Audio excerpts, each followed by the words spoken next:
너한테 한 짓 다 회개하고 구원받았어.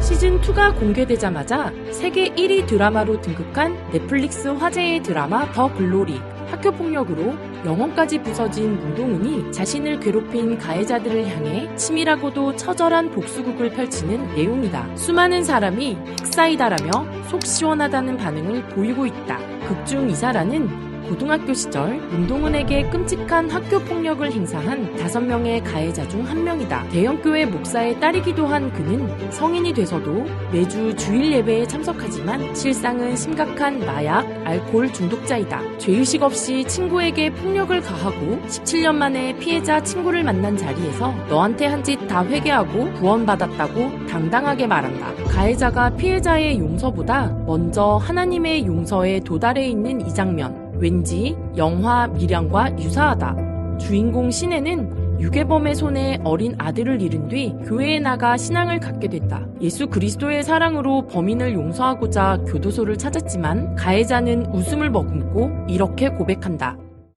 눈물로 회개하고 용서받았습니다. 하나님이 죄를 용서해 주셨다고요? 영화 미량과 드라마 더글로리는 진정한 용서와 회개가 무엇인지에 관한 질문을 던진다. 피해자는 용서하지 않았는데 가해자가 회개했다고 하며 나는 구원받았다고 주장하는 것이 과연 기독교에서 말하는 구원이 맞을까? 셀프 구원은 하나님 중심적인 구원이 아니라 자의적인 인간적 해석이다.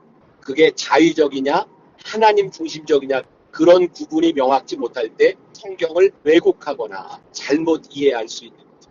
우리들이 하나님 앞에 구원을 받을 때 구원의 삶을 사는 것은 우리들의 삶에 대한 책임을 묻고 있는 것이 성경의 올바른 정신이고 그래서 은혜를 받은 자의 삶의 열매가 무엇인지로까지 나아갈 때 이게 올바른 성경 정신이다라고 말할 수 있을 것 같아요. 넌 진짜 신이 있다고 생각해? 정말로? 너 방금 그 말 신상 모독이야. 회개에 천벌받기 싫으면. 그래?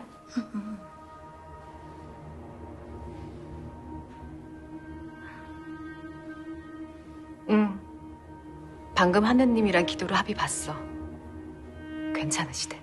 미량, 드라마 더글로리에서 보여지는 기독교의 구원은 세상의 정의보다 한참 못한 싸구려로 보인다. 우리를 불편하게 만드는 것은 진정한 회개가 없는 가해자들의 셀프 구원 때문이다. 세상 사람들은 교회를 향해 이런 질문을 던진다. 너희가 믿는 기독교의 구원은 그렇게 쉬워?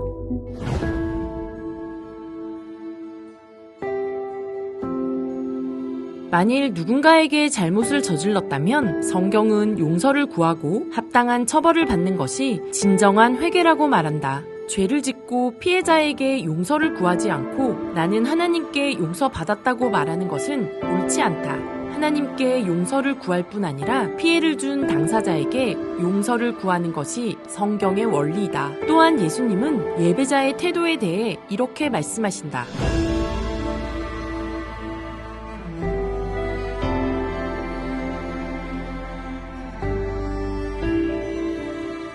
예수님은 재물을 갖고 하나님께 예배하러 오는 사람들에게 형제에게 잘못한 것이 생각나거든 먼저 화해하고 예물을 드리라고 말씀하신다. 즉, 예배의 행위가 모든 문제를 해결해 주는 것이 아니라는 말이다. 성경이 말하는 용서는 하나님의 완전한 은혜이며 용서받은 자들에게 새로운 삶을 살 수 있는 기회를 주신다는 것을 전제한다. 즉, 우리는 하나님께 죄를 고백함으로 이미 용서받았지만 죄에서 돌이키는 선택이 남았다는 것이다. 바른 용서란 결국 자신의 죄로 인해 고통당하는 이웃에게 진심으로 용서를 구하는 것이다. 최근 사회 현실을 비판하고 풍자하는 많은 영화, 드라마 속에는 기독교의 위선, 이단들의 비행 등 다양한 모습으로 다뤄진다. 대표적으로 오징어 게임과 수리남이다. 오징어 게임의 서사는 기독교와 전혀 관련이 없음에도 여러 장면에서 기독교인들의 꼴불견과 위선을 폭로했다. 수리남에서도 이 작품의 실존인물 조봉행은 원래 기독교와 아무 상관없는 마약 밀매업자였지만 사이비 기독교 집단의 범죄 행각을 서사의 중심 소재 중 하나로 택해 현실적 근거가 없는 기독교를 비하했다. 개신교인 빌런은 어쩌다 국내외 드라마와 영화의 단골 소재가 됐을까?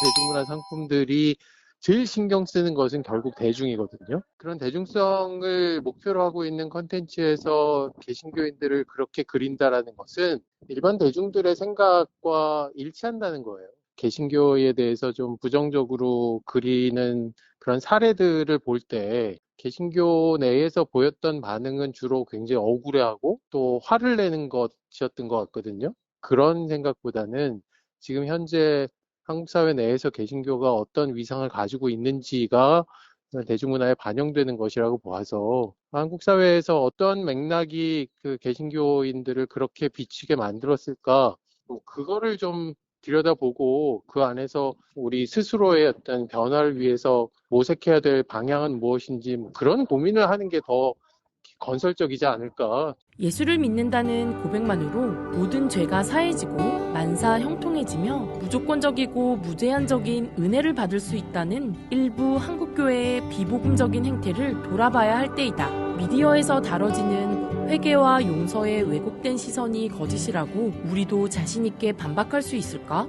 우리의 신앙을 점검하고 하나님이 기뻐하시는 삶, 참된 그리스도인으로 살아가길 박 기자와 더미션이 함께 응원하며 기도합니다.